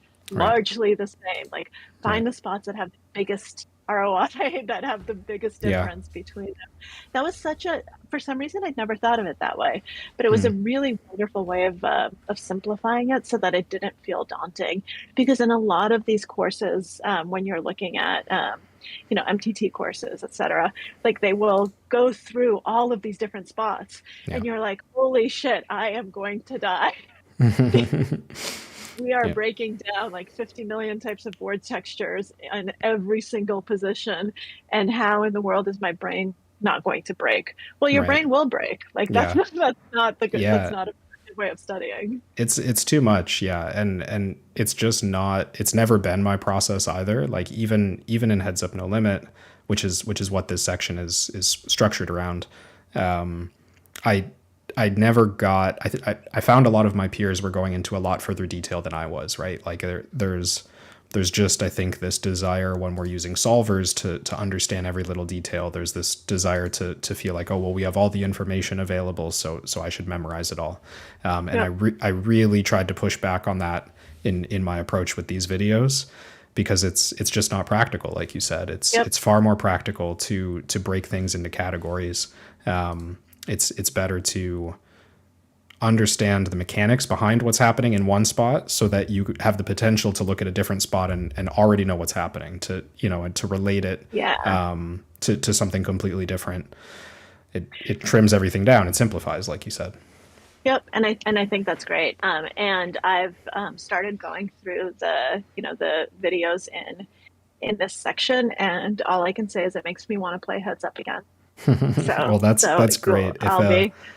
If a I'll side be effect is to grow Heads Up back into I mean, I guess it is still a format that people enjoy. It just doesn't It get is. widely played, but It's a lot of fun. And I went through, that was one of my. It's so funny. I'll just do like a little side note. So as I was learning, after I got to a certain point where I was, cashing and like doing well in higher buy-in tournaments, I found myself making the final table multiple times and then not being able to close out. mhm. And so when that started happening, first of all, it was amazing, right? I go go to making final tables, yay! Yeah, yeah, But there was this one tournament that was kind of my breaking point, which was in Dublin, and I got heads up with this guy who was just smashed. Like he mhm. had been drinking Yeah, nonstop, and he was wasted. yeah, And I should have, I know is not a term you should ever use in poker, but had I known what I was doing, I should have won. Like sure. he was just not playing well. He was not executing, and I didn't. I came in second. Yeah, And that was one of those moments where I was like, shit, like I really need to work on this. I don't know how to play shorthanded. And Eric said, you need to take some heads up courses. So I did. And I focused exclusively on heads up poker for 2 months. That's all mhm. I did. And then the first big tournament series after that was PCA, and I went on to win the PCA National. And I Yeah, credit studying heads up nonstop for 2 months with that. yeah. I mean, I think that's great. My experience was coming to tournaments after I learned Heads Up, so it's harder for me to quantify like what Heads Up brought to my tournament game. But I've certainly worked with a number of tournament players in more recent years who, like, after either working with me or just devoting time to study Heads Up, they've had, generally quite good things to say, like, oh, I'm not only am I closing tournaments more often, but also I'm playing better out of position. I'm playing better, from the big blind. I'm Yeah, playing better from the button, just because exactly. they've been forced to confront these less comfortable situations that are actually pretty common, Yes. within And and tournaments. and it's such a big advantage to be comfortable playing shorthanded. Hmm. Like you shouldn't underestimate that because once we got to the final table, I was comfortable at every point in time. Hmm. Yeah, And that was great. yeah. So Just want to. so the moral of the story is after I go through your heads up course and focus on that for a little bit, I should be winning the next tournament series I play. That's it's not a promise, but it is. Yeah, it feels almost certain. Yeah. I You just heard it. wanted You to. heard it here first, folks. There's a message in chat that I missed for a little while. Bob was asking if I use RTA tools during gameplay or just for offline learning. I mean, I would point out that RTA kind of implies that it's being used in real time. But yes, I would never use these tools in real time. I don't suggest anyone uses these tools in real time. It's cheating. But the tools that I present, I think exclusive. I guess I'm not sure if I went through any of like the pre-solved programs that don't have those like timers built in or whatever. I can't remember the exact format of that program right now, but generally speaking, the better tools have some sort of either agreement with the poker sites or some kind of back end like protection through like a delay or whatnot to help make it harder to use these tools in game. And those are the ones that I like to support. So certainly not using this is all about preparing, not about trying to cheat online. Yes. I So second that.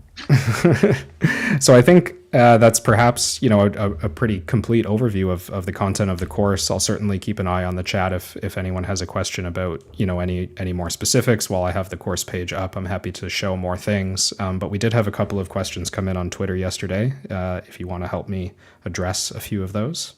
Sure. So one question that.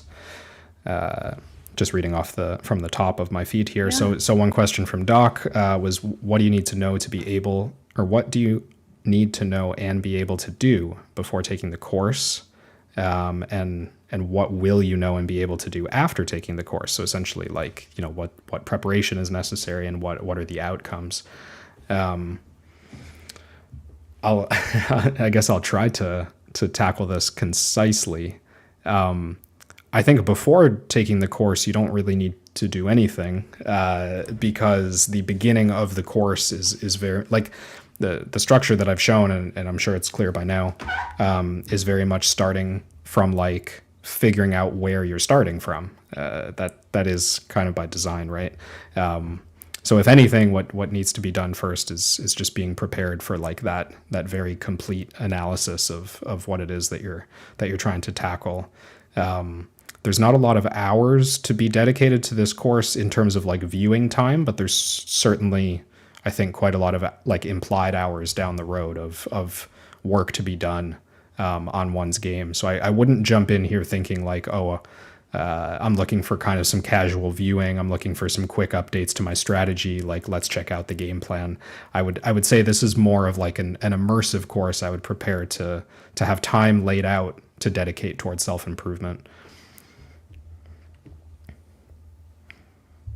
And in terms of what will you know and be able to do after the course, I suppose that just depends on on your own situation. That's when. that's the personalization aspect of the course, which I not to puff myself up too much, but that is by design, right? It's more personalized than the typical course, so the learning outcomes should be different for every different person and how you approach it. When I'll be able to win my next tournament. That's a good outcome. Yes. So next question I had on Twitter, Winston asked, how would you study if you cannot get a lot of playing time? For example, having a full-time job and working on MTTs. We covered this a little bit earlier in the recording.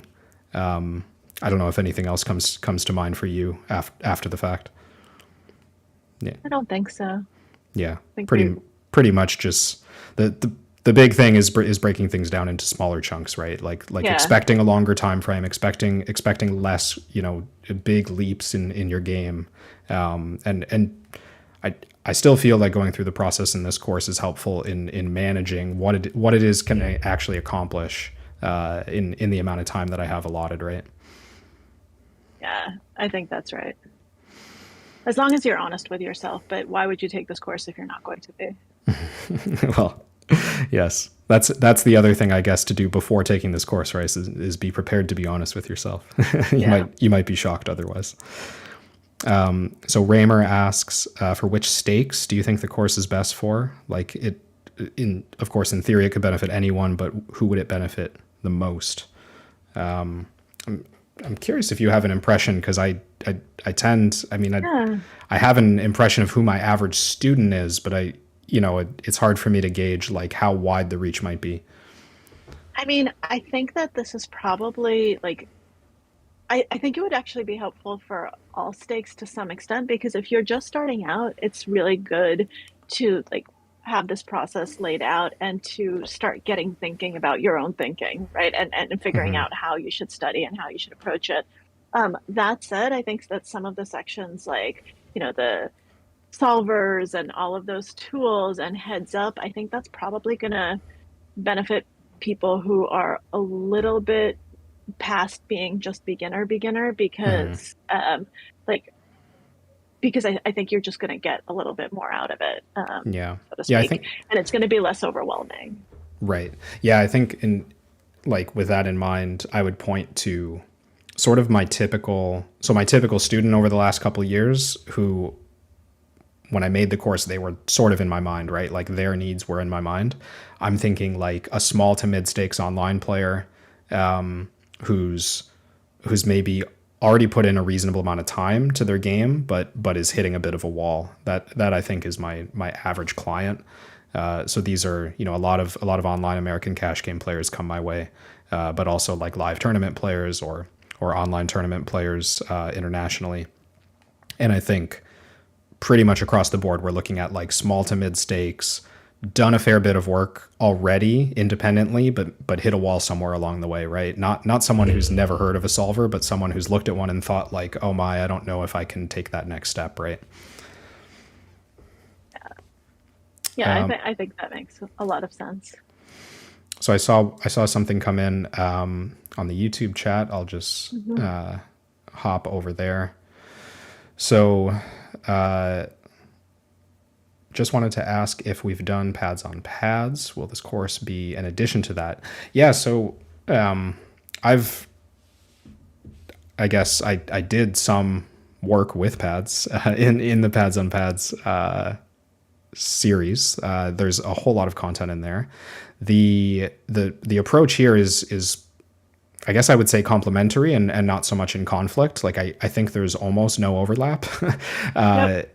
I think that Pads and I are both targeting sort of the same level of player, roughly. I think that Pads' material helps a lot of the same like type of player that I'm describing. But I think that what we're working on is completely different. So I think that Pads did a great job of taking all of the knowledge that he built up as a specialist in MTTs and laying out all the components of MTTs in quite a lot of detail. And for that reason, in my opinion, it's the best tournament course on the market, and it's extremely detail oriented. My approach is a lot more zoomed out. Have you looked at both courses, Maria? Yeah. Yes, I have, and I think that they are. I would totally agree with you, that they're very complementary, and the only overlap is you. And I think that if you took the pads course and you were interested in that heads up section where Kevin pops up, then you will absolutely love the game plan section here, which is so much more in depth, and broken down, and really shows how you think about these things. But I think that they're great together, because pads is mostly about gameplay, right? It's Yeah. much less about like how to approach your study, how to approach it theoretically. So I think that the two together should be actually a really great way of making someone tournament ready, from both ends of the spectrum, both theory and practice. Yeah, I think Pads did have a short section in his course that was about kind of like the way he uses tools and the way that he studies. And to Yeah, like when I saw that, I was like, wow, this is like the best part of the course, which is obviously biased on my part for just being attached to this kind of thing. but it was It's the short. That was not the main yeah, point of the course. yeah, exactly. See another question here. What are your plans with the Discord group? Talking in terms of mentoring, CFP. Curious how far beyond watching videos purchasing the course will go. Yeah, so the Discord group is up and running. I've been in there a bit as we get started and as people are only just joining, only just signing up for the course. There hasn't been a ton of activity outside of, I think, essentially people who have gone through the first section of the course and are now sharing like their feedback on here's what I found in the evaluation, where would you go next, which is great. That's exactly how I want people to use the Discord at the beginning. I think long term, it's going to be shaped by the people who use it. I'm going to be in there like doing everything I can to structure it and guide it in a way that will be beneficial as like a learning environment, connecting people and helping them work on projects together, helping them kind of give feedback in an effective way, just making like a good study environment in general. But yeah, like the impact of that community, I think, is going to come down to what type of people are in there, how much time they're willing to contribute, and how open to sharing they are, which is really like in the intro message that I wrote to the channel, that was very much like, this is what I want you all to do. Like, please take this to heart, because that's what makes a big difference, I think, in those types of groups. Okay, so I think there's just one more question on Twitter, and then we will wrap things up. Good. Is the course beneficial for a 6max player, and does it teach you to review your own database to identify your own leaks? So that I think the 6max player answer is quite easy. Yes, for sure. Maria, you pointed out the start here if you don't play heads up video. Yep. And there's already some discussion in the Discord kind of breaking that down into more detail, because I think that's extremely common desire, right, is to apply this process to 6max, apply this process to tournaments. So that's what we've been talking about a little bit in the Discord already. And in terms of database review, yeah, it's right here. I could even pull up the video, the description of the videos on screen for a moment. There's database review is a huge part of my coaching. I think it's great if you're an online player. If someone has a database, I even encourage a lot of live players to play online specifically to build up a database, even if it's not that big, because I think it's the best way to get honest feedback about what your strategy looks like. So these 3 videos here in the improve section are focused exactly on that topic. Cool.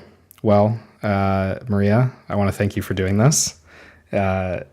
This has been a very nice conversation, regardless of the course promotion that we're on here. It was just nice catching up with you. So thanks for offering your time in doing this, and I'm glad you're enjoying the course so far. Yeah, I am. And thank you for having me, and for everyone watching. Like, you really, I mean, I do think this is a great course. And I've done a lot of courses, and this definitely will give you something new and a different way of approaching it, even if it batters your ego when you have to break down your weaknesses in front of an audience. But that's okay. Well, I appreciate you doing that for the sake of this of the quality of this stream. Thanks to everyone who tuned in. The game plan is on sale on Run It Once now. It is on discount until October 10th, and you can follow me at the handles, I guess, that you see on your screen: K Rabichow on Twitter and on Instagram. And Maria, where can the folks find you? I'm M. Konnikova on Twitter, and I'm Girl Named Maria on Instagram, except girl doesn't have an I because some horrible human being took Girl Named Maria with an I before me. Perfect. Well, thanks again, and till next time. Yeah. Thank you. It's been a lot of fun. Thanks everyone for watching.